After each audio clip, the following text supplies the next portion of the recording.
ಈಗ ನೀವು ಹೇಳಿದ್ರಿ ಗಿಲ್ಲಿನೂ ಚೆನ್ನಾಗಿ ಆಡ್ತಿದ್ದಾರೆ, ರಘು ಅವ್ರು ಚೆನ್ನಾಗಿ ಆಡ್ತಿದ್ದಾರೆ, ರಕ್ಷಿತ್ ಅವ್ರು ಚೆನ್ನಾಗಿ ಆಡ್ತಿದ್ದಾರೆ, ಧನುಷ್ ಅವ್ರು ಅಂತ ಹೇಳ್ಬಿಟ್ಟು. ಇಲ್ಲೇನಾಗ್ತಿದೆ ಅಂತಂದ್ರೆ ಗಿಲ್ಲಿ, ಕಾವ್ಯ, ರಕ್ಷಿತಾ, ರಘು ಇವರೆಲ್ಲಾನು ಒಟ್ಟಿಗೆ ಇದ್ದಾಗ ಏನಾಗುತ್ತೆ ಅಂತಂದ್ರೆ ಗಿಲ್ಲಿ ಅವ್ರಿಗೋಸ್ಕರ ನಾವು ನೋಡ್ತೀವಿ ಅಂತ ಹೇಳ್ಬಿಟ್ಟು ಒಂದಷ್ಟು ಜನ ಕಮೆಂಟ್ಸ್ ಹಾಕ್ತಾರೆ. ಅದರಿಂದ ಗಿಲ್ಲಿ ಅವ್ರ ಜೊತೆಗಿದ್ದಾರೆ ಅನ್ನೋ ಒಂದು ಕಾರಣಕ್ಕೋಸ್ಕರ ನಾವೆಲ್ಲರೂ ರಕ್ಷಿತಾ ಅವ್ರಿಗಾಗಿರ್ಬೋದು, ರಘು ಅವ್ರಿಗಾಗಿರ್ಬೋದು, ಕಾವ್ಯ ಅವ್ರಿಗಾಗಿರೋ ಸಪೋರ್ಟ್ ಮಾಡ್ತೀವಿ ಅಂತ ಹೇಳ್ತಾರೆ. ಈಗ ಟಾಸ್ಕ್ ಅಂತ ಬರುತ್ತೆ, ಆ ಟಾಸ್ಕ್ ಅಲ್ಲಿ ಏನೋ ಒಂದು ಇಷ್ಟ ಆಗಿಲ್ಲ, ಅದನ್ನ ನಾವು ನಮ್ಮ ಅಭಿಪ್ರಾಯದ ಮೂಲಕ ವ್ಯಕ್ತಪಡಿಸಬೇಕು. ಅದನ್ನ ವ್ಯಕ್ತಪಡಿಸ್ತಾರೆ, ನಾಮಿನೇಷನ್ ಪ್ರಕ್ರಿಯೆ ಆಗಿರ್ಬೋದು ಅಥವಾ ಇನ್ನೊಂದಷ್ಟು ವಿಚಾರಗಳಾಗಿರ್ಬೋದು. ಸೊ ಈಗ ಏನಾಗುತ್ತೆ ಅಂದ್ರೆ ಕಳಪೆ ಅಂತ ಕೊಟ್ಮೇಲೆ ಸೊ ಯಾವ್ದೋ ಒಂದು ಕಾರಣ ಕೊಡ್ತಾರೆ. ಈಗ ಕಾಮಿಡಿ ಅನ್ನೋದಕ್ಕೆ ಒಂದು ಲೆವೆಲ್ ಅನ್ನೋದು ಇರ್ತೈತೆ, ಅಂತ ಮೀನ್ಸ್ ಒಂದು ಗೆರೆ ಅಂತ ಇರ್ತೈತೆ. ಅದನ್ನ ಅತಿಯಾದ್ರೆ ಅಮೃತನೂ ಕೂಡ ವಿಷ ಆಗುತ್ತೆ ಅಂತ ಹೇಳ್ತಾರೆ. ಸೊ ಅದನ್ನ ಎಷ್ಟ್ರ ಮಟ್ಟಿಗೆ ತಗೋಬೇಕು ಅಷ್ಟ್ರ ಮಟ್ಟಿಗೆ ಮಾತ್ರ ತಗೋಬೇಕು, ತೀರಾ ಪರ್ಸನಲ್ ಆಗಿ ಹೋಗ್ಬಾರ್ದು ಅಂತ ರಘು ಅವ್ರು ಕೊಡ್ತಾರೆ. ಅಥವಾ ಕಾವ್ಯ ಅವ್ರು ಯಾವ್ದೋ ಒಂದು ಹೆಮ್ಮೆ ಚರ್ಮ ತಿದ್ದಿ ಹೇಳ್ತಾ ಇದೀನಿ, ಸ್ವಲ್ಪ ಕಡಿಮೆ ಮಾಡ್ಕೋಬೇಕು ಅಂತ ಹೇಳ್ಬಿಟ್ಟು ಈ ಒಂದು ವಿಚಾರಕ್ಕೆಲ್ಲಾನು ಕೂಡ ಅವ್ರಿಗೆಲ್ಲ ನಾವು ವೋಟ್ ಫಾರ್ ಗಿಲ್ಲಿ ಅಂತ ಹೇಳ್ತಾ ಇರ್ತಾರೆ. ನಾವ್ ಇನ್ ಮುಂದೆ ರಘು ಅವರು ಸಪೋರ್ಟ್ ಮಾಡಲ್ಲ, ಕಾವ್ಯ ಅವರು ಸಪೋರ್ಟ್ ಮಾಡಲ್ಲ, ರಕ್ಷಿತಾ ಅವರು ಸಪೋರ್ಟ್ ಮಾಡಲ್ಲ ಅಂತ ಹೇಳ್ತಿರ್ತಾರೆ. ಸೊ ಇದು ಕೂಡ ಅವರೇ ಮಾಡಿರ್ತಾರೆ ಅಲ್ವಾ? ನಾನು ಅದನ್ನೇ ಹೇಳ್ತಿರೋದು ಸರ್. ಇವಾಗ ಜೆನ್ಯೂನ್ ಆಗಿ ಒಂದು ಕಾಮೆಂಟ್ ಬರುತ್ತೆ ಅಥವಾ ಜೆನ್ಯೂನ್ ಆಗಿ ಒಬ್ಬ ನೋಡ್ತಾ ಇದ್ದಾನೆ ಒಂದು ಶೋನ ಅಂತಂದರೆ,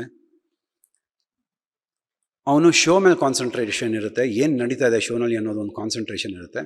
ಖುಷಿ ಪಡ್ತಾನೆ, ಇವ್ನು ಚೆನ್ನಾಗಿ ಆಡ್ದ, ಇವ್ನು ಚೆನ್ನಾಗಿ ಡೈಲಾಗ್ ಹೊಡ್ದ, ಇವ್ನು ಚೆನ್ನಾಗಿ ಟಾಸ್ಕ್ ಮಾಡ್ದ, ಈ ಹುಡುಗಿ ತುಂಬ ಚೆನ್ನಾಗಿ ಮಾತಾಡಲ್ಲು, ಚೆನ್ನಾಗಿ ರೇಗಿಸಿದ್ಲು. ಅದು ಅಲ್ಲಿಗಿರಬೇಕು. ಶೋ ಮುಗೀತಾ, ನೆಕ್ಸ್ಟ್ ಇನ್ನೊಂದೇನೋ ಸ್ಟಾರ್ಟ್ ಆಗುತ್ತೆ, ಕಂಟಿನ್ಯೂ ಬೇರೆ ಯಾವುದೋ ಶೋ ಸ್ಟಾರ್ಟ್ ಆಗತ್ತೆ ನೋಡ್ತಾ ಇರ್ತೀವಿ. ಶೋ ಮುಗಿಸ್ಕೊಂಡು ಅವ್ರನ್ನ ತೆಗೆದು ಹುಡುಕಿ, ಅವ್ರಿಗೆ ಯಾರ್ಯಾರು ಸಪೋರ್ಟ್ ಮಾಡ್ತಾ ಇದ್ದಾರೆ ಅಂತ ಅವ್ರನ್ನ ಹುಡುಕಿ, ಅವ್ರ ಪ್ರೊಫೈಲ್ಗೆ ಹೋಗ್ಬಿಟ್ಟು ಇನ್ನೊಂದು ಮತ್ತೊಂದು ಅಂತ ಹಾಕೋರು. ಎಷ್ಟು ಟೈಮ್ ಇದೆ ಅವ್ರ ಹತ್ರ, ಇನ್ನು ಯಾರು ಮಾಡ್ಬೋದು ಅದನ್ನು? ಫ್ರೀಯಾಗಿ ಕೂತ್ಕೊಂಡು ನಿಮಗೆ ನೀವು ಮಾಡಿ ಅಂತಂದರೆ ನೀವು ಮಾಡ್ತೀರಾ?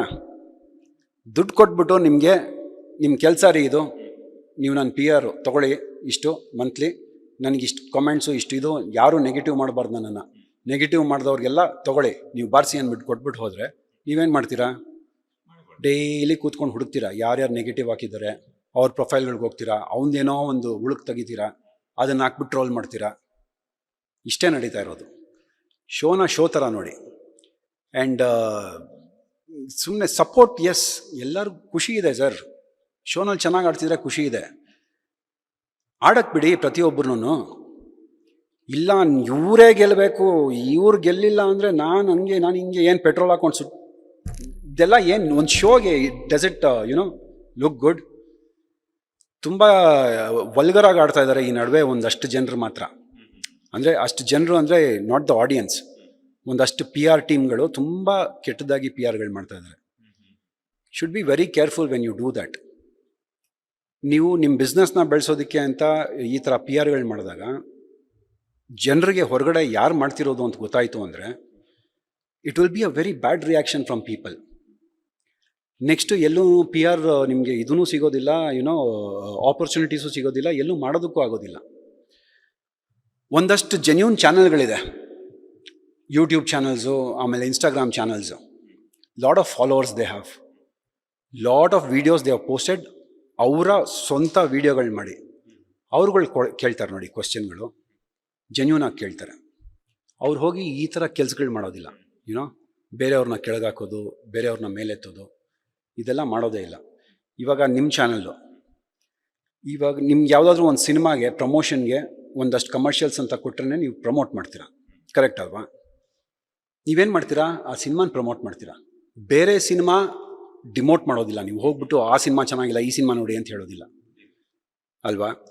ನಿಮ್ಗೆ ಏನು ಕಮರ್ಷಿಯಲ್ಸು ನಿಮ್ಮ ಕೆಲಸ, ನೀವು ದಟ್ ಈಸ್ ಯುವರ್ ಜಾಬ್.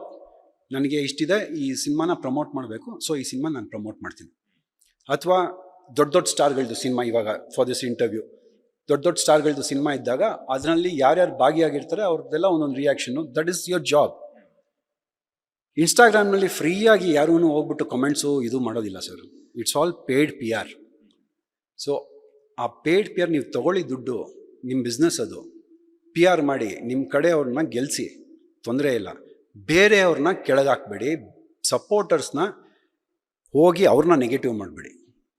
ಯಾರೋ ಒಂದು ಅವ್ರ ಮನಸ್ಸಿನಲ್ಲಿರೋ ಭಾವನೆ ಹೇಳ್ಕೊಳ್ಬೇಕು ಅಂದರೆ, ಇಲ್ಲಪ್ಪ ಅವ್ರ ಫ್ಯಾನ್ಸ್ ಬಂದು ನನಗೆ ಏನೋ ನೆಗೆಟಿವ್ ಮಾಡಿಬಿಡ್ತಾರೆ ಅನ್ನೋ ಭಯ ಇರಬಾರ್ದು ಜನರಿಗೆ.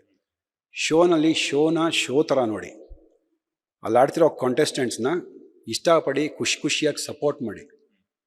ಈ ಚಿಲ್ಲರೆ ಆಟಗಳು ಆಡಬೇಡಿ ಅಂತ ಹೇಳ್ತಿರೋದಷ್ಟೇ. ಎಸ್ ಸಾಕಷ್ಟು ವಿಚಾರಗಳಂತೂ ತಿಳಿಸ್ಕೊಟ್ರಿ. ಈಗ ನೀವು ಮಾತಾಡಿದ್ದಾಗಿರ್ಬೋದು, ನಾನು ಪ್ರಶ್ನೆ ಕೇಳಿದ್ದಾಗಿರ್ಬೋದು, ಅದನ್ನ ಹಾಕಿದಾಗ ಒಂದಷ್ಟು ನೆಗೆಟಿವ್ ಕಮೆಂಟ್ಸ್ ನಮ್ಮಿಬ್ಬರಿಗೂ ಕೂಡ ಬರುತ್ತೆ. ಸೊ ತೊಂದರೆ ಇಲ್ಲ, ನಾವು ಬಿಟ್ಟಾಕೋಣ. ಯಾಕಂತಂದ್ರೆ ನಾವು ನಮ್ಮ ಕೆಲಸವನ್ನ ಮಾಡ್ತಾ ಇದ್ವಿ. ಇವಾಗ ಈ ಇಂಟರ್ವ್ಯೂ ಕೆಳಗಡೆ ನೀವು ಮುಗಿಸ್ಕೊಂಡು ಹೋಗ್ಬಿಟ್ಟು ನೋಡಿ, ನಿಮಗೆ ಒಂದು 1000 ಕಾಮೆಂಟ್ಸ್ ಬಂದಿದ್ರೆ ಅದರಲ್ಲಿ ಒಂದು 10ರಿಂದ 20 ನೆಗೆಟಿವ್ ಕಾಮೆಂಟ್ಸ್ ಇರುತ್ತೆ. ಆ 10ರಿಂದ 20 ಜಾಸ್ತಿನ ಅಥವಾ ಇನ್ನು ಉಳಿದಿರೋ ಒಳ್ಳೆ ಕಾಮೆಂಟ್ಸ್ ಜಾಸ್ತಿನಾ ನಿಮಗೆ? ಅವ್ರ ಬಗ್ಗೆ ಕಾನ್ಸಂಟ್ರೇಟ್ ಮಾಡಿ. ಇವ್ರನ್ನೇನು ಮಾಡೋದು ತಿದ್ದೋದಕ್ಕಾಗೋದಿಲ್ಲ. ನಾಳೆ ಇನ್ನೊಂದು ಮಾತಾಡ್ತಾರೆ, ಮತ್ತೊಂದು ಮಾತಾಡ್ತಾರೆ. ನಾನು ನಿಮ್ಮ ಹತ್ರನೇ ಅನಿಸುತ್ತೆ ಲಾಸ್ಟ್ ಟೈಮ್ ಮಾತಾಡೋವಾಗ ವರ್ಕೌಟ್ ಮಾಡಿಬಿಟ್ಟು ನಾನು ಆಗ್ತಾನೆ ಯಾವುದೋ ಒಂದು ಈವೆಂಟ್ಗೆ ಹೋದೆ. ವರ್ಕೌಟ್ ಮಾಡಿದಾಗ ಬಾಡಿ ಪಂಪ್ ಆಗಿರುತ್ತೆ. ಇವೆಂಟ್ಗೆ ಹೋಗಿ ಒಳಗಡೆ ಹಿಂಗೆ ಎಂಟ್ರಿ ಆಗ್ತಿರೋದು ಒಂದು ವಿಡಿಯೋ ಹಾಕಿದ್ದಾರೆ. ಅದ್ರ ಕೆಳಗೆ ಒಬ್ಬ ಕಮೆಂಟ್ ಹಾಕಿದ್ದಾನೆ, ಎದೆ ನಿಗರ್ಸ್ಕೊಂಡು ನಡಿಬೇಡ ಅಂತ. ನನಗೆ ಏನು ಕೇಳಲಿ ಅಂತ ಗೊತ್ತಿಲ್ಲ ನನಗೆ. ಇವಾಗ ಎದೆ ನಿಗರ್ಸ್ಕೊಂಡು ನಡಿಬೇಡ ಅಂತಂದರೆ ಇನ್ನೇನು ಕೇಳ್ಬೋದು ನಾನು ಅವನ್ನ? ಹಾಂ, ಈ ಥರ ಕ್ವೆಶ್ಚನ್ಗಳು, ಈ ಥರ ಒಂದು ಉತ್ತರಗಳು, ಈ ಥರ ಒಂದು ಅಷ್ಟು ಕಾಮೆಂಟ್ಗಳು ಬರುತ್ತೆ. ಅದಕ್ಕೆಲ್ಲ ಉತ್ತರ ಕೊಟ್ಕೊಂಡು ಕೂತ್ಕೊಳ್ಳೋದಕ್ಕಾಗಲ್ಲ ಸರ್. ಇನ್ನು ನಿಮಗೆ ಪ್ರೋತ್ಸಾಹ ಕೊಡ್ತಾ ಇರುವಂಥ ಆಡಿಯನ್ಸ್ ಇದ್ದಾರೆ, ಒಂದಷ್ಟು ಪ್ಯೂರ್ ಹಾರ್ಟೆಡ್ ಜನರಿದ್ದಾರೆ, ನನ್ನನ್ನು ಫಾಲೋ ಮಾಡುವಂಥ ಒಂದಷ್ಟು ಡಾರ್ಲಿಂಗ್ಗಳಿದ್ದಾರೆ. ಅವ್ರ ಬಗ್ಗೆ ಕಾನ್ಸಂಟ್ರೇಷನ್ ಇದೆಯಾ ಹೊರತು ನನಗೆ ಇನ್ನು ನೆಗೆಟಿವ್ ಬಗ್ಗೆ I don't even watch it. Latest ಹಾಗೂ ಇಂಟ್ರೆಸ್ಟಿಂಗ್ ಸುದ್ದಿಗಳಿಗಾಗಿ ಬಾಸ್ ಟಿವಿ ಕನ್ನಡ ಚಾನೆಲ್ನ ಸಬ್ಸ್ಕ್ರೈಬ್ ಮಾಡಿ. ಹಾಗೆಯೇ ಬೆಲ್ ಐಕಾನ್ ಪ್ರೆಸ್ ಮಾಡಿ. ಇದರ ಜೊತೆಗೆ ಫೇಸ್ಬುಕ್, ಇನ್ಸ್ಟಾಗ್ರಾಮ್, ಎಕ್ಸ್ನಲ್ಲೂ ಮಿಸ್ ಮಾಡದೆ ಫಾಲೋ ಮಾಡಿ.